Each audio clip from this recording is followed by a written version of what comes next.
பாப்பா சொன்னா கேளுங்கப்பா. டேய் எனக்கு தெரியாது என் பிள்ளைய பத்தி. அவங்ககிட்ட போன் கொடு. நீ இன்னும் கொடுக்கலையா? சரிங்கப்பா, இது கொடுக்குறேன். மச்சான் அவங்க அப்பா. டேய் ஏன்டா மச்சான் அப்படி பண்ற? வெளில வந்தா நிம்மதியா இருக்கிறா மச்சான். அந்த ஆளை ஞாபகம் பத்தி டென்ஷன் பண்ணிருக்க. வீட்டுல போயிட்டு அந்த ஆளுகிட்ட ஜெயில இருக்கிற பதிலு உச்சி வெயில இருந்துலாண்டா.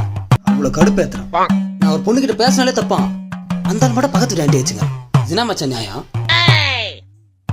அப்பனா மாதிரி தானே மச்சான் புள்ளியா இருப்பா. அந்த ஆள் மட்டும் ஆன்டி சுக்கா இருக்கான்ல, நான் மட்டும். ஆனா கண்டிப்பா மச்சான் அந்த ஆள் அந்த ஆன்டி கேஸ்ல உள்ள போறானா பாரு.